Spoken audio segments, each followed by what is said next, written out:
thunderstorm warning for Cass County in southwestern Michigan, western St. Joseph County in southwestern Michigan, until 5:15 p.m. Eastern Daylight Time. For 19 p.m. Eastern Daylight Time, severe thunderstorms were located along a line extending from near Hartford to 7 miles northwest of Bill Object to near New Carlisle, moving east at 45 miles per hour. Hazard, 60 miles per hour wind gusts. Source, radar indicated. Impact, expect damage to roofs, siding, and trees. Locations impacted include Niles, Three Rivers, Bill Object, Constantine, Cassopolis, White Ticket, Edwardsburg, Marcellus, Union, Buchanan, Penn, Floundfield, Bonneville, Vandalia, British Lake, Dewey Lake, Lowry, Adamsville, Juneau Lake, and Indian Lake. For your protection, move to an interior room on the lowest floor of a building. Torrential rainfall is occurring with these storms and may lead to flash flooding. Do not drive your vehicle through flooded roadways. Repeating, a severe thunderstorm warning has been issued until 5:15 p.m. Eastern Daylight Time for the following counties in Michigan, Cass and St. Joseph.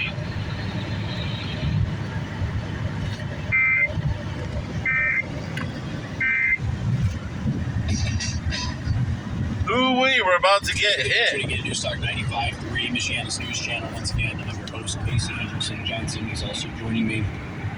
We do have some weather alerts. We got some thunderstorm warnings for the listening area.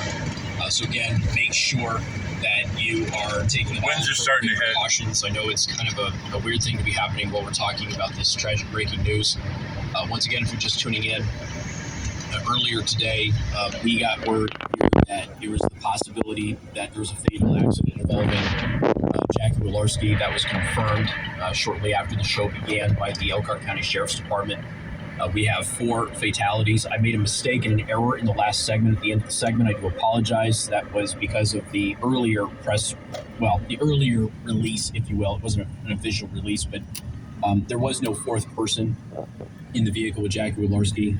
All 3 occupants, Jackie Walorski, Congresswoman Jackie Potts, who was on her staff, but also the chair of the St. Joseph County GOP, and Emma Thompson, her communications director. They were the 3 occupants in that vehicle. They all passed away. The vehicle that they collided with was Edith Schmucker, who's 56 years old, of Napanee, and she was pronounced deceased at the scene. And again, to Edith's family and people who knew Edith, I understand that the St. Joseph County Sheriff's Department is still, investigating and figuring out what happened. But I know that Edith is going to be kind of forgotten by a lot of people here because of the occupants in the other vehicle. And I think it's important that Edith's family understands that they're in our thoughts and prayers as well. The latest that I heard was that shortly after the roundabout, vehicle traveled into an opposing lane. There's a head-on collision, and that's what caused this horrible accident. So they are conducting an investigation. As more information comes out about that, of course, MNC will continue to update you on all of that. But again, I want Edith Schmucker's family and loved ones to understand that we're not forgetting that she is involved either, and that she lost her life.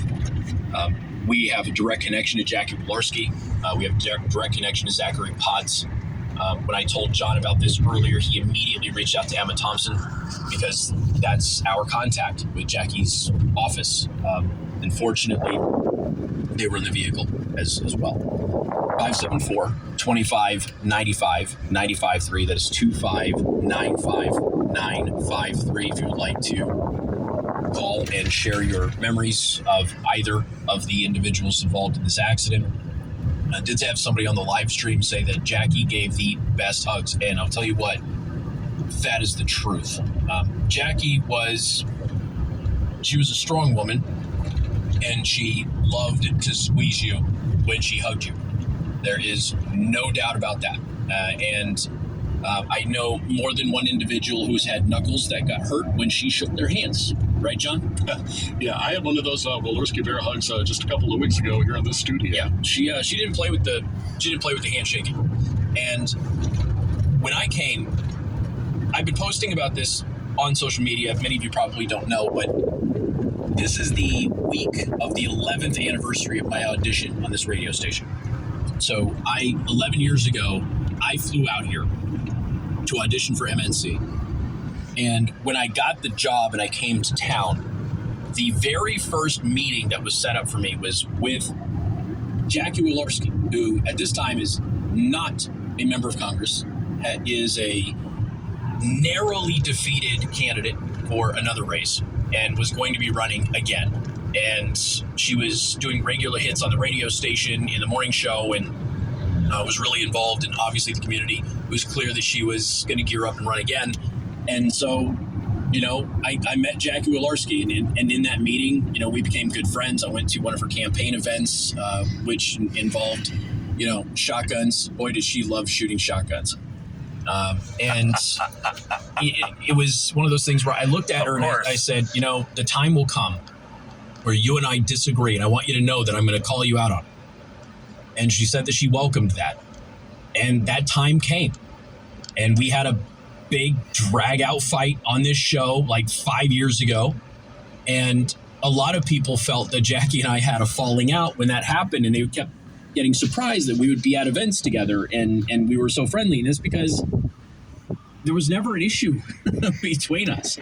That never happened. She always understood where my criticism came from at that time. I understood her position and why she took the position that she had. We disagreed vehemently about that, but we still got along.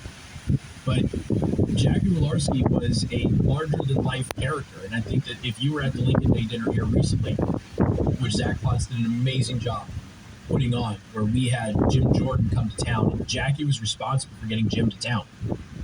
And it was a great event, but she told great stories about Washington, D.C. And the one thing, whether you agreed with her politics or not, the one thing that you knew about Jackie Walorski is that she was going to fight for veterans, and she cared about farmers.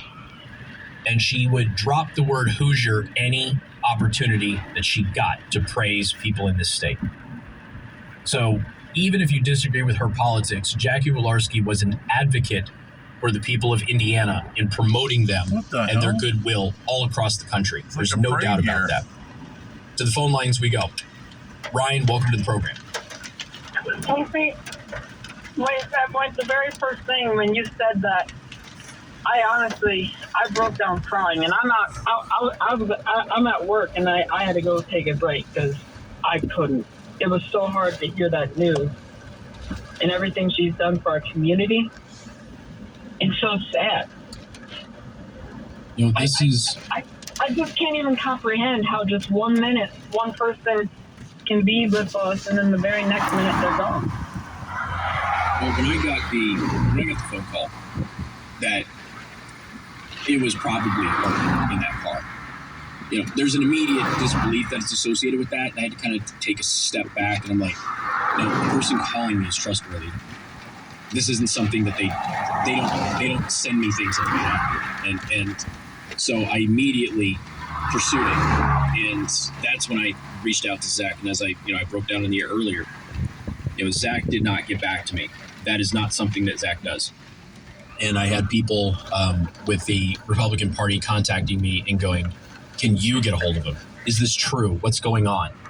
And everybody knows Zach Potts will get back to you in less than 2 minutes. And that was the confirmation that in my mind, that was what I needed for confirmation. It's unfortunate that it is true. Said he's a good friend of mine. But, we've got 4 people who have tragically lost their lives, and I can't lose sight of that. But, I know that for a lot of people in our community, it's like, well, this is Jackie, whether you voted for her or not, you saw her in our community. She's constantly here. There's a lot of members of Congress who never come home.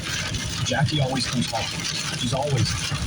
And I've always said with some of her critics, look, one thing that we cannot attack her on is she's always available to her constituents. She always is.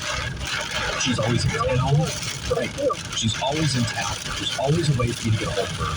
And there's a lot of people in Congress, they just move to D.C. and they'll come home when they need to. But that's it. But she's always here.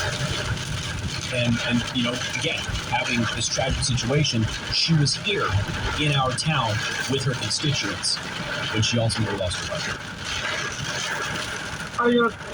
I would say this. This foreclosure I have to forgive the person that caused the accident. I gotta be that bigger person. I can't throw blame at anyone. And I'm still gonna keep everyone in my prayers as much as I can. Yeah. Pray for the victims. Absolutely. Brian, appreciate the call. So, Thank you so much. You're welcome. All right. You have a great day, Casey. You too. Like I said, we don't know all of the details. All I can tell you is what I was told early on. What I was told early on is that, you know, one of the vehicles crossed the center lane shortly after the roundabout, heading southbound, and there was a head-on collision. And I don't know why that happened. I don't know what the cause of that was. I've heard that it was the other vehicle, but I don't know that for sure. You know, accidents happen, and this is a horrible tragedy where 4 people have lost their lives. And as I've said before, please don't forget the woman in the other vehicle, Edith Schmucker, and her loved ones as well. Because, you know, we lost a lot of people, and I understand that when you have a fatal accident involving famous people in our community, that the focus tends to be on them. But there is still another woman who also lost her life. We've got more coming up. News Talk 95.3, Michiana in the channel. Casey Hendrickson, 95.3 MNC. A severe thunderstorm watch is in effect. This hour's business